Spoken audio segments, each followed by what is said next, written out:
4 மறுப்பு மட்டும். முதல்ல ரமேஷ் சேதுராமன் சார் தொடர்ச்சியா ஒரு விஷயம் என்ன சொல்லிட்டே இருக்காங்கன்னா, முதலமைச்சருக்கும் இந்த டைம் ஃபிக்ஸ் பண்ணி கொடுங்க, அமைச்சர்களுக்கும் ஃபிக்ஸ் பண்ணி கொடுங்க அப்படிங்கிறாங்க.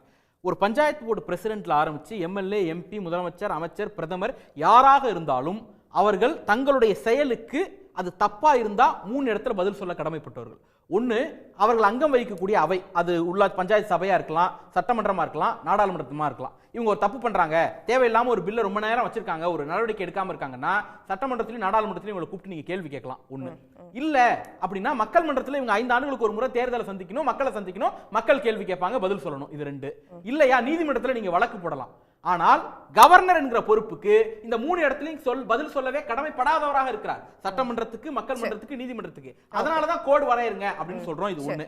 ரெண்டாவது, நீங்க கவர்னருக்கு போய் மனு கொடுத்தீங்களா அந்த எந்த மனுவையும் நீங்க பப்ளிக்ல வந்து விமர்சிச்சு பேசுங்க அரசன் நாங்க சொல்லல.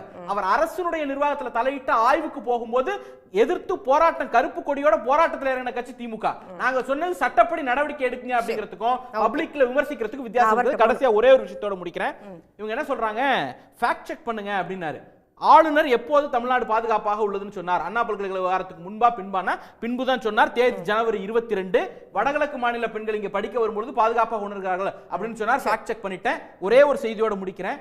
திருடன் கையில சாவி கொடுத்தாங்க அப்படிங்கிறார். ஒருவேளை ஆர்டிகல் 361 பிரிவு இல்லாமல் இருந்திருந்தால் தமிழ்நாட்டினுடைய ஆளுநர் சிறையில் இருந்திருப்பார்.